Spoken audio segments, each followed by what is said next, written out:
The Interstellar Exchange Academy floated like a silver jewel above the edge of a bright blue gas giant. From a distance, it looked like a giant wheel turning slowly in space, with countless windows glowing like stars.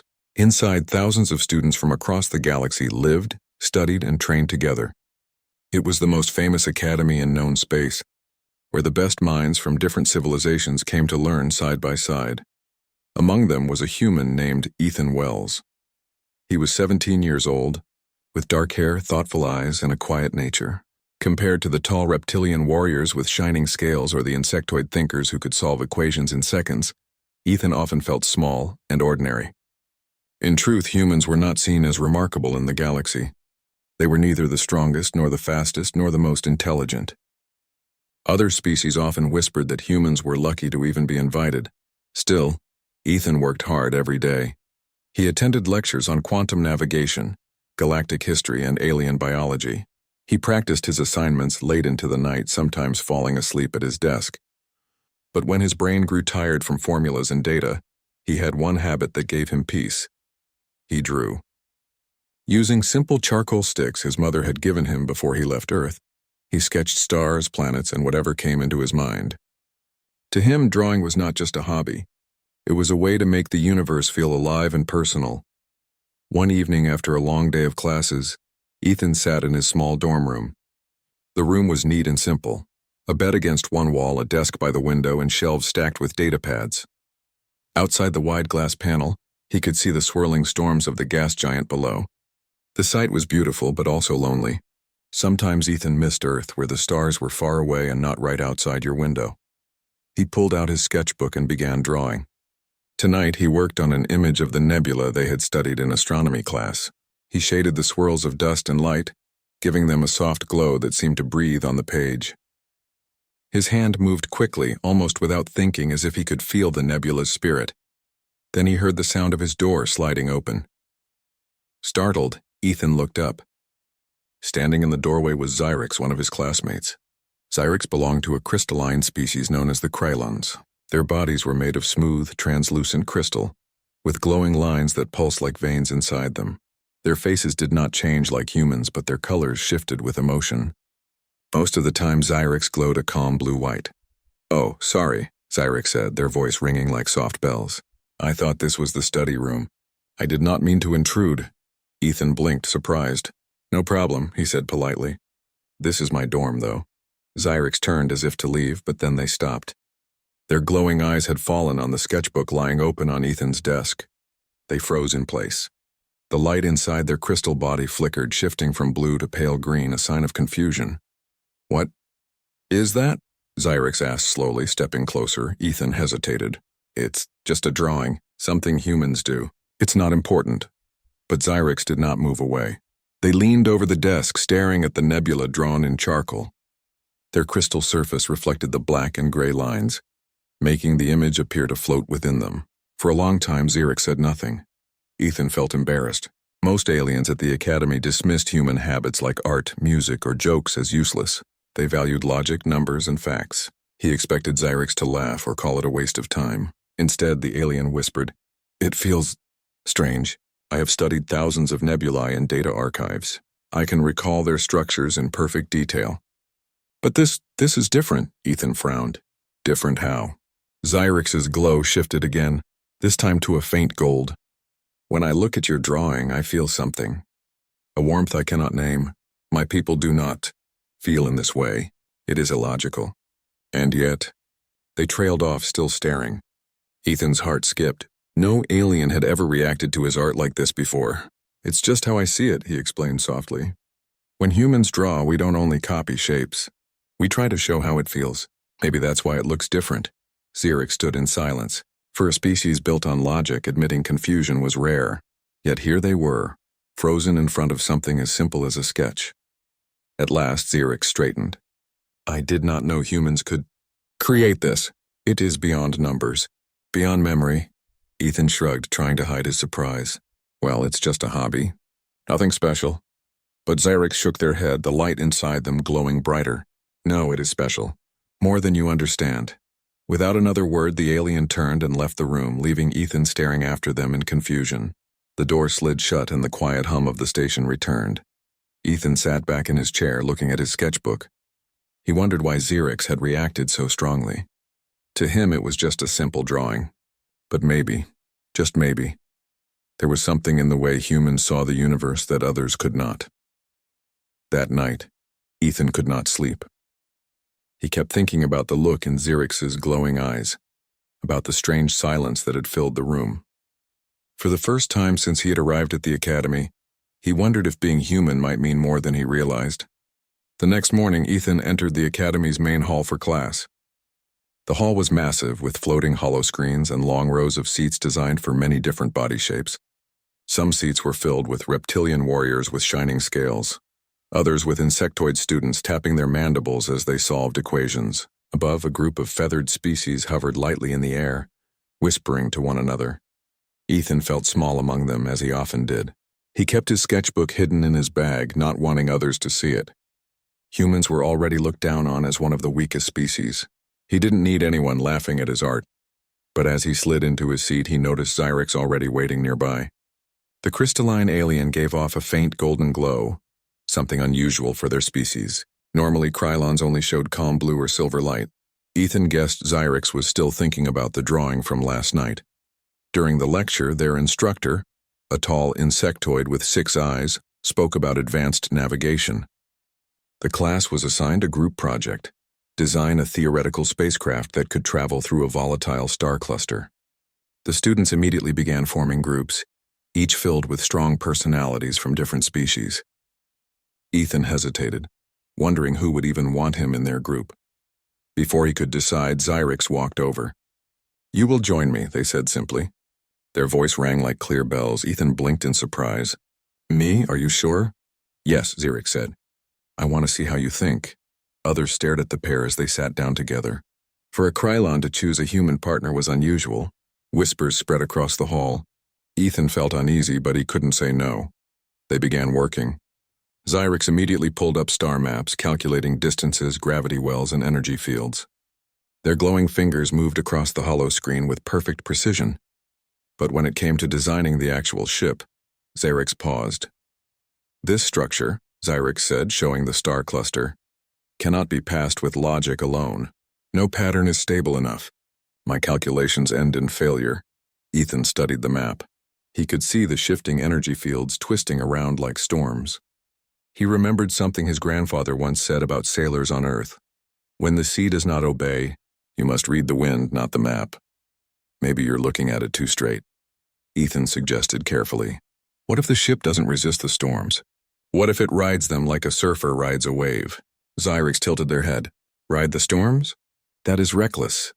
Maybe, Ethan admitted, but sometimes you can't control nature. You have to work with it. He picked up his datapad and began sketching again. He drew a sleek ship with wings that could shift, bending with the flow of the star currents. Instead of fighting against gravity pulls, the ship would redirect its momentum and use them as slingshots. Xerix stared at the sketch. Their glow pulsed rapidly, shifting between green and gold. This is not in the calculations. It doesn't have to be, Ethan said with a shrug. It just has to work.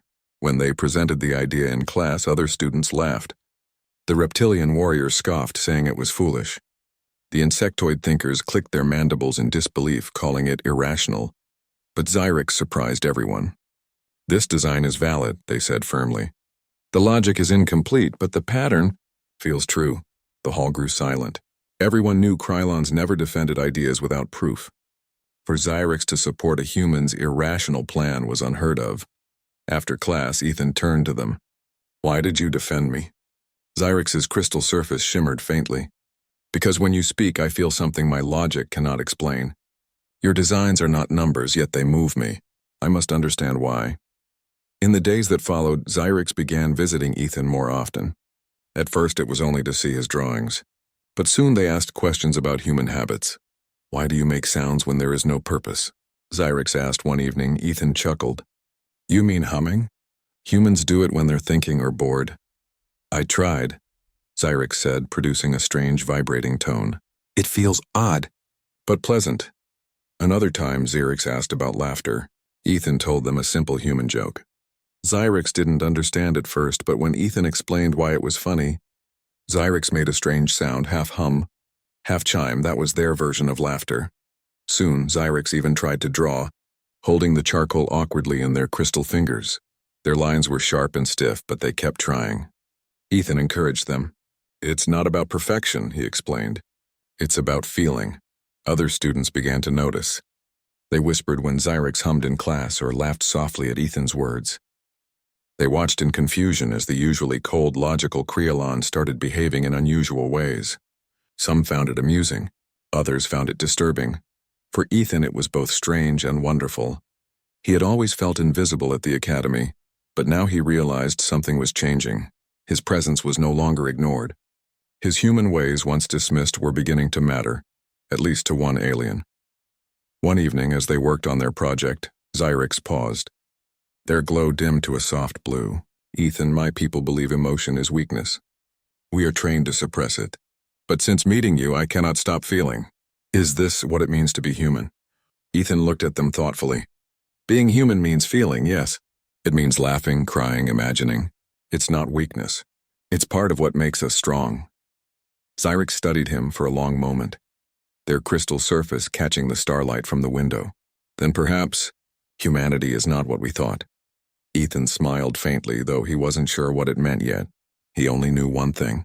Something was beginning to shift at the academy. Something that could not be explained by logic or numbers alone. The academy wheel rotated quietly in space, high above the swirling storms of the gas giant. It was a normal day of lessons and studies, but soon, the calm routine would be shattered. That afternoon, alarms suddenly blared through the academy's halls. Red lights flashed and warning messages filled the hollow screens. Students from every species paused in shock. "Emergency alert," the speakers announced in multiple languages. "A solar flare from the nearby star is approaching. Shield systems have failed. All students remain in your quarters until further notice." Fear spread quickly. The solar flare was no ordinary event. It was a massive wave of energy racing through space. If the station's shields were not restored, the flare would burn through the academy's systems. In the control center, instructors and advanced students rushed to act. They relied on calculations trying to predict the unstable energy wave. But every model ended in failure. The flare was too chaotic, too unpredictable. In the dormitory wing, Ethan felt the floor vibrate faintly. He looked at Xyrix, who was glowing a sharp, anxious green. For the first time, Ethan realized even the crystal beings could feel fear. "What do we do?" Ethan asked. "My people would say there is no solution," Xyrix answered quietly. "The energy is beyond calculation. We must accept fate." Ethan frowned. "No, there's always something we can do. We just have to try." He grabbed Xyrix's arm. "Come with me." They ran through the halls, passing other students who hid behind sealed doors. Ethan's mind raced. He remembered his project idea, the one about riding the storms instead of fighting them. If it could work for star currents, maybe it could work here. They reached the maintenance deck where older equipment still lay unused. The academy relied on perfect automated systems, but Ethan saw a chance in the forgotten tools. Old wires, analog consoles, and manual switches lined the walls. Xyrix blinked in confusion. "These systems are outdated. They cannot control the shields." "Maybe not the way you expect," Ethan said, pulling open a panel. "But we can reroute the power manually. The computers fail because they're too rigid. If we guide the energy step by step, we can keep the shields alive long enough to survive." Xyrix hesitated. "This plan has no logic. It is guesswork." "That's what humans are good at," Ethan said firmly. "Improvising." With trembling hands, he began connecting wires. Sparks flew as he shifted power from one line to another. Xyrix watched, then slowly joined in, using their crystal fingers to hold broken conduits in place. The flare hit. The entire station shook, lights flickering. The shield meters dropped rapidly.